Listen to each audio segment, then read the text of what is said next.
Hello, fellow griever.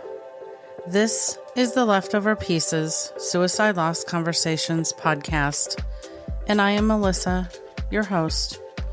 This week, you have found yourself with me for one of my shorter, solo Down the Rabbit Hole episodes. Here, I take you with me on a journey of sorts, through thoughts in my own griefy mind. Some days, I may tackle topics as if I am in Alice's shoes, slaying the Jabberwocky. And on others, I may end up in my own pool of tears. Or I may just go a bit sideways and paint the proverbial roses red. But I always promise an adventure. So let's dive down the rabbit hole and see just what sorts of madness we might discover together. I am glad you have joined me, because while I do know how lonely this grief is, I also believe we needn't be alone. Welcome.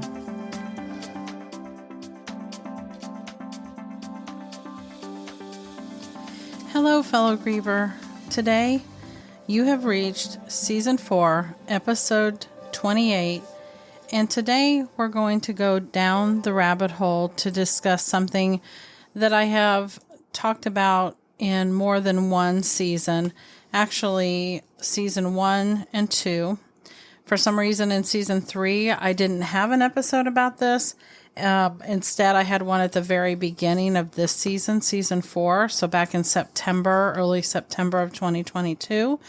And what I'm going to do is talk today about what to watch or possibly what not to watch, specifically because grief insomnia is a real thing for those of us that are trying to navigate our life after suicide loss.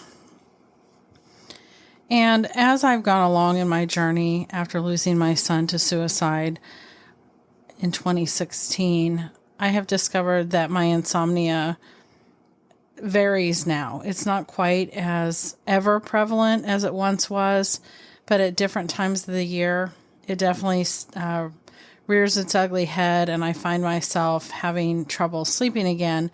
And maybe that's why I'm recording this episode now, because I'm getting ready to go into what feels like my season of things being a little harder. June 16th will mark Alex's birthday of what should have been his 28th birthday. And August 7th this year will be 7 years since we lost Alex. And so for me, June, July, and early August are always kind of my shit show months, if you will. I always try to tell myself it's going to be better somehow this year. And really, it's only just different. So what I want to do today is have one of my what to watch and what not to watch episodes. And I'm going to put this out for Memorial Day weekend. I might actually put it out just ahead of Memorial Day weekend or at the beginning. So if you find yourself over a long weekend, some of these things might come in handy for you to consider watching or looking at. And I do this for a couple of reasons, and I'm going to take a little bit different route this time than maybe I have in the past. Some of it's going to be similar and the same, but I'm going to add a little bit of a different category here as well. And I do this for a couple of reasons. I do it definitely because we as grievers, especially those of us that are, grieving moms that spend so many nights awake with our thoughts and end up turning on the TV to just try to do something instead of sitting there. It's oftentimes that we find ourselves not knowing what we're turning on until we're into it. Because while there's a lot more out there in the world today about suicide and loss and grief, it's not always very obvious what we're about to watch when we watch it. And a lot of times the underlying theme might possibly be something that's activating or surprising to us and can send us down an entirely different path than we intended. So instead of, hoping that we would relax or fall asleep, we end up more activated if we watch something that we weren't planning on, the content being more than we could handle. On the other hand, if you're like me, there's times that I want to watch something that provokes thoughts or makes me understand or question things in a different way. I always am looking for ways to understand the complicated topic of suicide better. And so, yes, I'd like to have that information for times that I don't want to watch something that might make me think about suicide. And there's times that I intentionally want to. So this is meant to serve both of those reasons. And also, I have put in the show notes to the episode links to the other 3 episodes I've done regarding what to watch and what not to watch. So you can go back and either listen to them, or I have put lists of the shows I talk about in the show notes as well. And none of them are very long. So meaning they're definitely, like 30 minutes or less. And I will try my best to stay to that today as well. So at the end of this, I want to make sure that if you have any suggestions or feedback, that you definitely send that in to me. You can email me or you can message me and let me know. Do you agree with any of these? Have you watched any of them? And what's your feedback? Or is there anything you'd like me to watch and give a review on or have questions about? I'd be happy to do that too. And you can always put that in the question and answer segment as well, and I can answer the questions there. I'm aware that the last few months I have not been putting out as many episodes. Life has kind of presented itself and really slowed down the podcasting for a while, but I promise you that's about to change, and you should start seeing weekly episodes again going into the summer and on into the fall and winter. So let's get started and talk about what we came here to do. So the first topic that I actually have is where I'm going to take a little bit of a departure from what I've done in the past.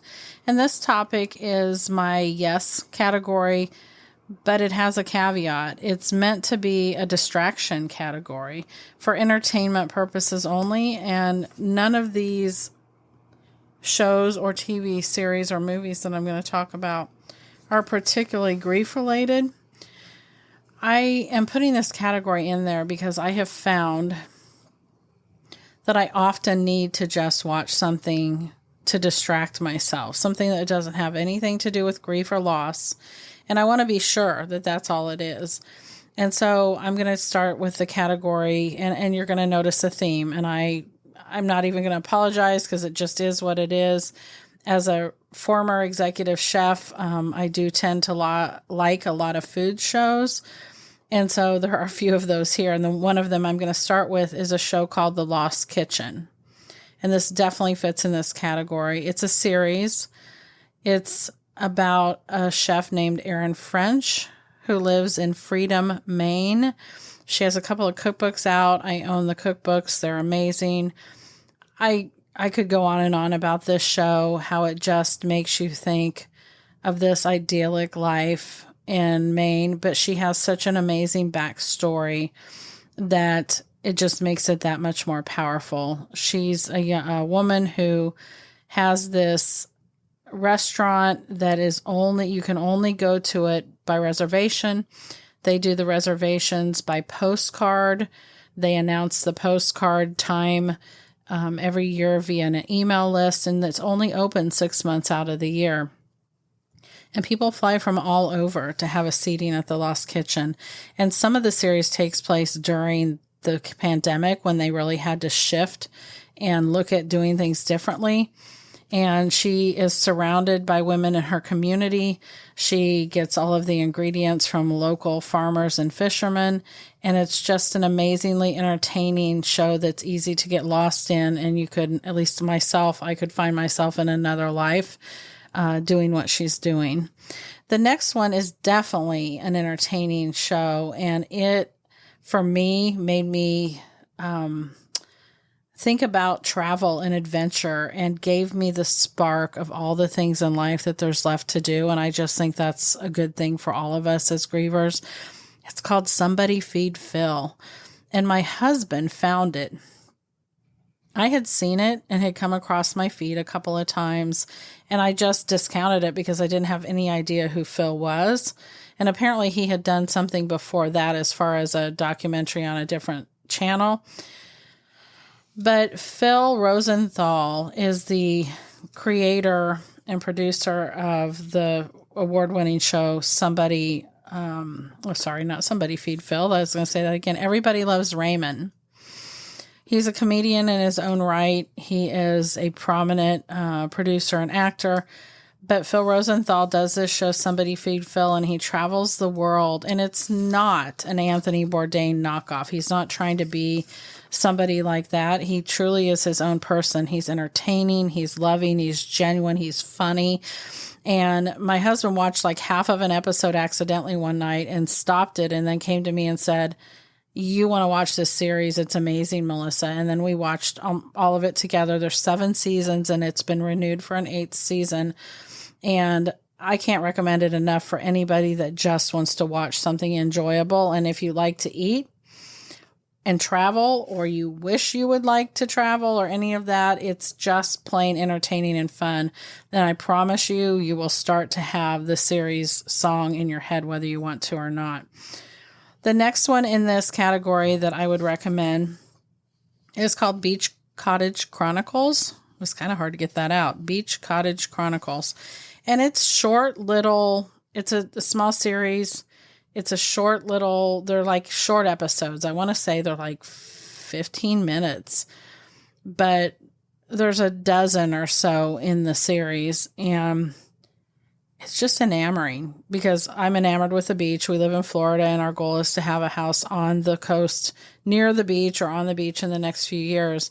And so for me to see all of these beautiful little beach cottages and get a glimpse into them and to see the sea life and just this idyllic little, it was just fun. It was like a short and concentrated version of the best beach HGTV show. So I really liked Beach Cottage Chronicles. It was easy to get lost in and kind of binge it in a night or two because they're short and condensed. And then the other thing the other couple of things that I'll real quickly throw into this, yes, please give me a distraction or entertainment category, would be the series that everybody talked about this year, Wednesday, which is, of course, a takeoff of The Addams Family. The amazing young actress Jenna Ortega is in it, and I loved it. I can't say enough about it. I can't wait for the next season to come out. So if you liked anything to do with The Addams Family and that kind of humor is good for you, it's done, I think, better than the original Addams Family, and it's just amazing. It is actually a Richard Burton feature. I think it's the first time he's done a series, and if you like Richard Burton, this will not disappoint. And then the other one that just is an honorable mention in this category would be Stranger Things. I know that everybody's waiting for another season to drop on that, but I really did get tied up in Stranger Things and thought it was amazing. So if you've wondered if that's something you would like, it definitely is binge worthy. Yes, it's kind of it almost reminds me of when my daughter was younger and I got caught up in the different vampire series and stuff that we were watching then.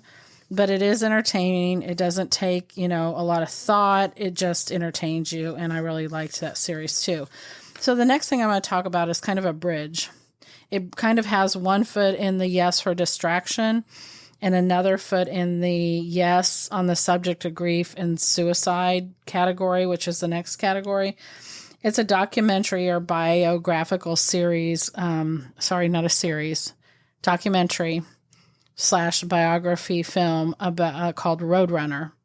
And it is a film made by award-winning filmmaker Morgan Neville, who was also a friend of the subject, Anthony Bourdain.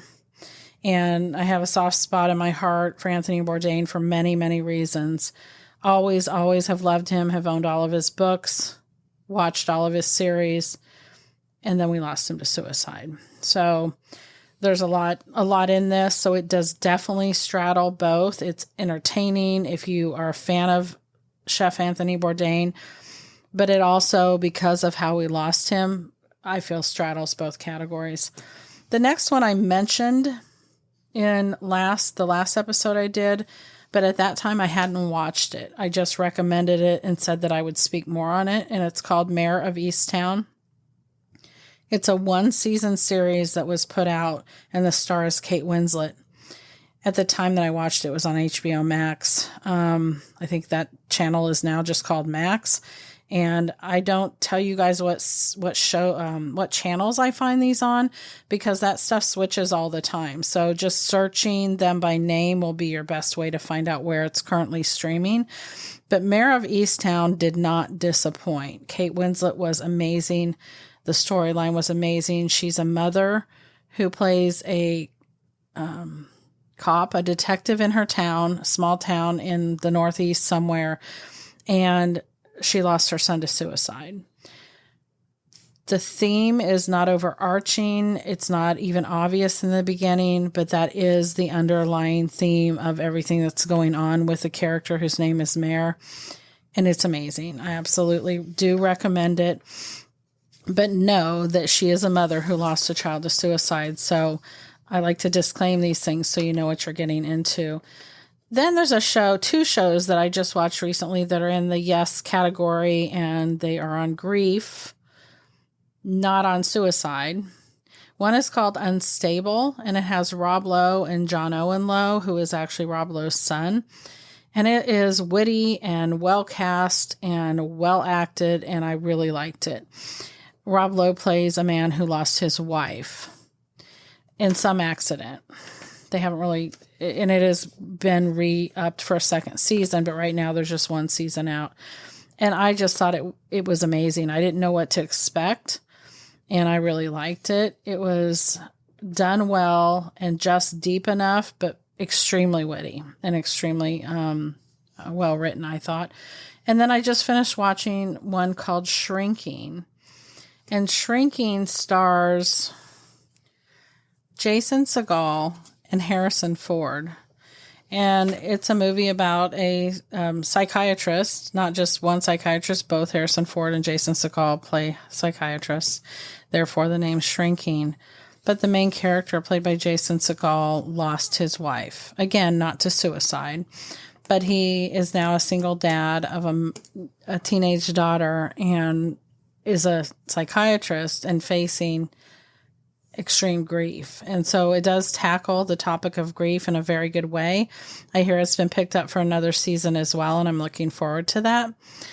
The next one that I want to talk about in this yes category that I would recommend on the subject of grief and or suicide is a movie called Those Left Behind. And it's a movie. It's the first movie I think I've talked about so far today. The movie, it's not super fast moving.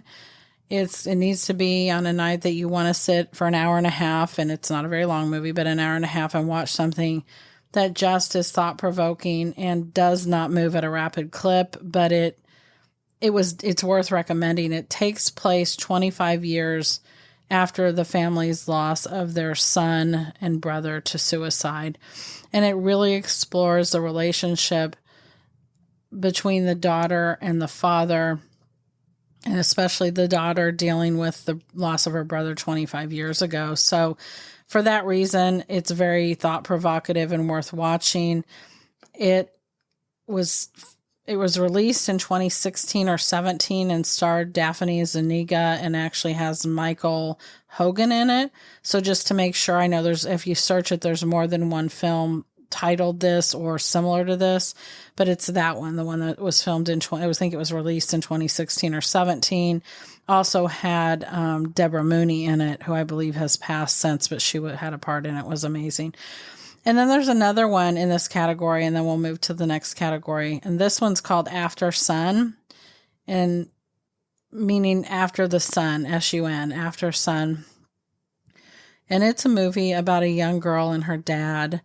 and it explores their complicated relationship when she was young. Around 11, they were on a vacation, and it is a suicide theme, but that doesn't really come out. It's actually an indie type film, and you probably almost have to watch it twice to figure out that that's the theme at the end, as far as her complication with why her memory tied to her dad is so complicated, because he obviously has mental health issues. There is no imagery or anything like that. It's not even a direct, like I said, so it's worth it because it explores the daughter later, and it explores the relationship between a daughter and dad, and mental health issues and stuff. So it's probably, I put it last in this category for a reason, but it's worth a look, or if you come across it, at least know what it's about. So the next one, and there's only a couple in this category, is my proceed with extreme or real caution category. And I would say these are a no. These are a no for a lot of people. I have watched them, and that's why I can say they're a no for most people. The first one is called The Discovery, and honestly, I thought I had talked about this last time, but I don't see that I actually did, so I must have watched it like right after I did the last episode. It actually stars Robert Redford, and I would think that would draw a lot of people to it. It's one of those, and the next one I'm going to talk about hides its theme as well. But this is about a man who, his discovery has to do with him being completely weighed down by the suicide of his wife. And I think it's dark, and I don't think it's well done. And I just didn't find anything redeeming from it. It didn't scar me necessarily, but it definitely is not one for early loss. And it's definitely not one if you're not open to something like this that does make you see when people don't address the topic well. And I don't feel like it was addressed well in this. And that's really sad for Robert Redford. I would probably watch it a second time if I felt the same way. I would say, yeah, but just because sometimes I think, was I just in the wrong frame of mind? Did I miss something? But it's not one for an early grief. And for some people, it's probably a never. The other one in this category, I'm conflicted about. I put it in the extreme caution because of the imagery. It's called A Man Called Otto, and I know there's been a lot of talk about it, and people probably see it come across their feed on their suggested. It stars Tom Hanks, and when we see Tom Hanks, we almost immediately assume something's going to be really good, and I will tell you it is really good. However, it doesn't lead with this is a suicide-themed movie, and it definitely is, and it definitely isn't. And I say that because I saw a lot of things written about it that probably were not very fair. And inside the suicide loss community, I've even seen a lot of things that I can say are kind of almost scary and jaded. Here's my opinion. A Man Called Otto, and I'm going to try not to spoiler alert it for anybody, but I feel like it's one that requires a little bit of explanation for suicide loss grievers. A Man Called Otto explores a man at his time in life where he's towards the end of his life. He has lost his wife and to old age.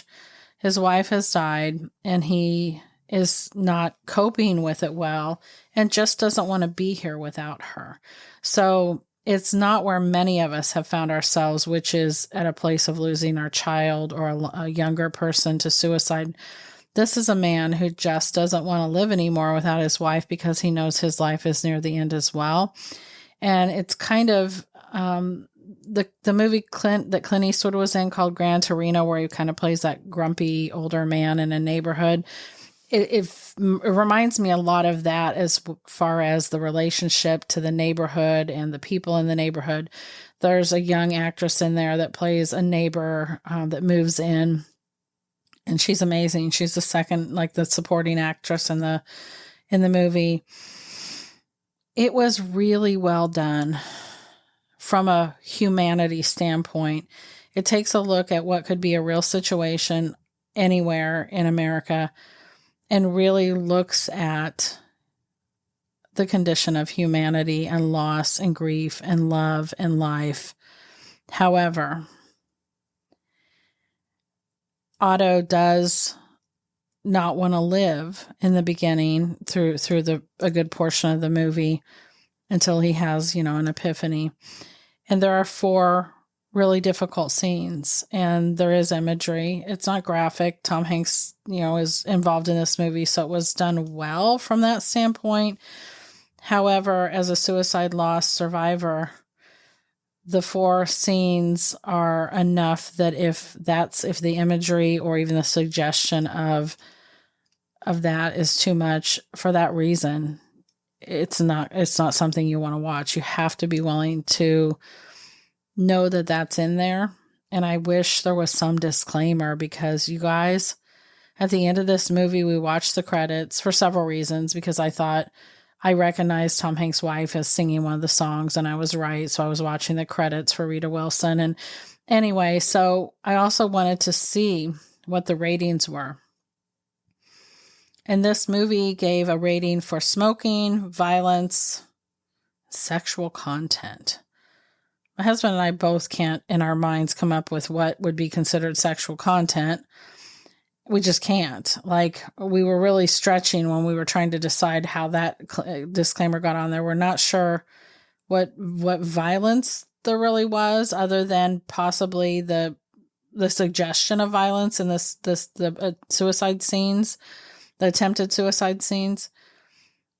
But why is it not labeled suicidal content or suicidal ideation, or fill out the blanks so that people that are watching know that there's scenes around the subject of suicide and smoking? I don't even know why that's on there anymore. But anyway, so that part did upset me, because even though I'm able to watch movies like this, knowing what I'm watching, and I can look at it from a lens of education and understanding the complicated topic of suicide, it should definitely be in the ratings so that people have an idea of what they're watching. And it should have been in the description and the trailer more than it was. So that's my 2 cents on A Man Called Otto. But the next one I have in there, I haven't watched. And I will link to the blog post of a dear friend of mine who lost her son to suicide. And he was a Super Mario fan, and it's about the Super Mario movie. And I caution you for several reasons. Well, for one main reason, and I'll just direct you straight to her essay for that, to talk about the character that's in there called Luma Lee. And I know a lot of people have younger kids.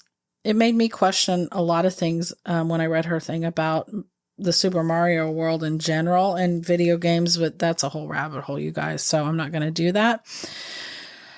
But I would question, I would think about that and maybe read that blog before you go see that movie. And then there's a last category, and then I have an honorable mention here at the end. But in the coming soon, or with new seasons to come, or worth a second mention, that may be things I've mentioned in another season. So that sounds like a convoluted title, right? Coming soon, or worth a second mention. So The Bear, which is a series I talked about last episode that I talked about shows, is coming out with a new season, and so is Reservation Dogs. And I think those are both worth mentioning again. It's because if you haven't watched them, maybe wait till the second season. And for Reservation Dogs, I think the 3rd season drops, and then go back and start them, so you can watch more than one season. The Bear has Jeremy Allen White in it. He played the character Lip in Shameless, and I love him. It does have a very underarching theme of suicide, as the character's brother died by suicide, which is why he now is running his brother's restaurant. He plays a chef, which, yes, I love. But they do this movie or series really well, you guys. It's done really well. And some things just do not handle this topic well, and I think they handle it really well. And then Reservation Dogs is a indigenous American TV series that handles the exploits of teenagers that live on a reservation in rural Oklahoma. And the underarching theme is that these teenagers lost one of their best friends. This group of teens lost a best friend to suicide. And they handle it from the standpoint of real life on a reservation, and suicide is a very prevalent thing in the indigenous culture. So this series not only uses indigenous American actors, but the writers and producers, and I think pretty much everybody is indigenous American, and it's done well, and I really like it. So I'm excited for a third season of that. I also want to mention the documentary Scattering CJ again.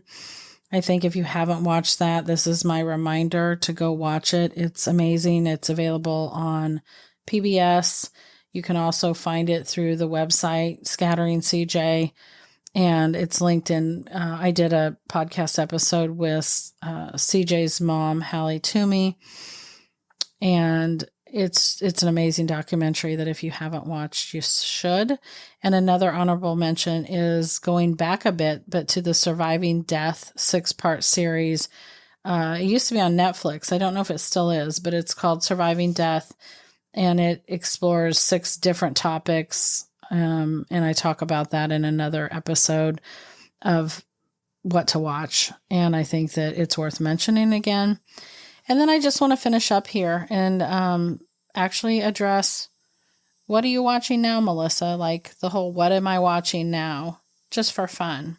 So I started off with the kind of just for fun in this, talking about the things that I would recommend for distraction or entertainment. So I thought I would end with a little entertainment and the what I'm watching now. So I just finished some of these things that I mentioned, like Shrinking and Unstable and some different things like that. But to be fair, when that happens and you have a couple series that you really like, sometimes, I don't know if you're like me, you struggle to find something to fit in its place that's just as good. And I kind of did that a little bit. And I started off watching The Good Place. It's been around for a little while, I think. And I'll be honest with you, it's witty and funny and entertaining in a different kind of way. It's kind of a Santa Clarita Diet kind of way. But I got bored with it.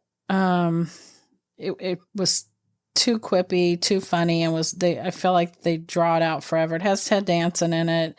It's good, but I was just at a point with it where I was like just done. And I guess I needed to go back to the dark side a little bit, because what I'm actually watching right now, and I'm very into, and now I'm getting ready to go into the last season that's out there, which is, a bad place to be again, but it's called The Servant. Okay, I'm not recommending this to anybody. This is just the what I'm watching now, you guys. It is, it's in the world of dark or, mystery horror type of things, but it has, it's just, I guess here's how I disclaim it. I love American Horror Story. I enjoyed Handmaid's Tale. I love the movie series, The Purges, all the Purges. So just put it in the category with things like American Horror Story. If those are not things that you enjoy watching, you don't even need to look at The Servant as something you would get into, because it's dark and that kind of thing. Like I like the series You and the series Dexter, and some of the other things that maybe aren't quite as dark, but are that same kind of darkness or humor, 6 Feet Under and Shameless and Sopranos and Orange is the New Black and Weeds. So to give you an idea into my kind of genre of some of this, the things that I watch, if those aren't the things you watch, then I'm not recommending The Servant, but it's just what I'm watching now. So I thought I'd let you know. But as I'm a fairly new subscriber to Apple TV, I do plan on I look forward to becoming a watcher of Ted Lasso. And I'll let you know maybe when I talk about things I've enjoyed watching that are just for entertainment, whether that's one I liked or not, because I know lots and lots of people that watch it and say they love it, but I have not gone down that avenue yet. And so I'm going to end this for today and hope that there was something that you could take from it. I hope you found it interesting to listen to. It maybe gave you an idea of some things that you might want to look at adding to your queue or your list in these different streaming services. And again, if there's something that you have a question about, message me or email me. I'd love to know if you've watched any of these, or if you watch them after I recommend them, what you think of them. But until then, I always hold all of you in my thoughts and my heart.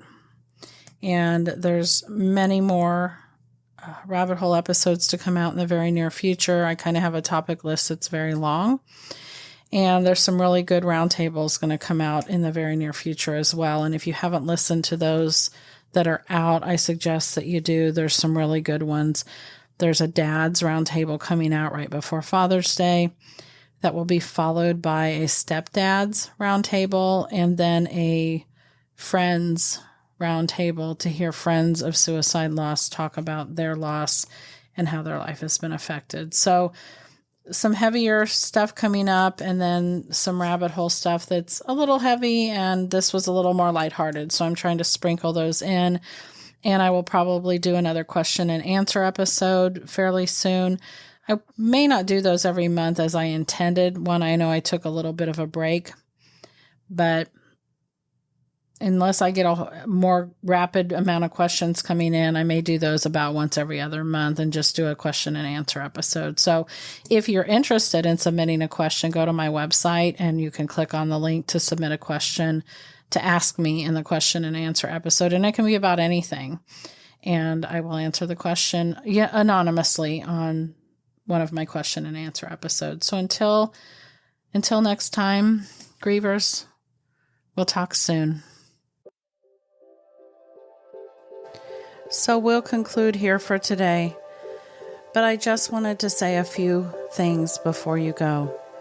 If you're new to the podcast and have not listened to the very first episode called Intro Episodes Start Here, all the way back at the beginning of season 1, I would encourage you to do so that you know what to expect from the leftover pieces, because I do have several different styles of episodes that I record, and we do release weekly, almost all of the time. So I hope that you will come back often to join us in this community of suicide loss survivors. If you have not already, also, I would encourage you to check out theleftoverpieces.com, where you can find and have access to all of the things that I currently offer. Some of those things are online Zoom support groups, links to my books, educational opportunities that I'm adding all the time, as well as different downloadables and resources for all suicide loss survivors. And if you or someone you know would like to be a guest on the podcast, or you'd just like to connect with me for any other reason, you can do it through the website as well. So until next time, I just want to remind you that I know how lonely this grief is, but you don't have to be alone. Talk soon.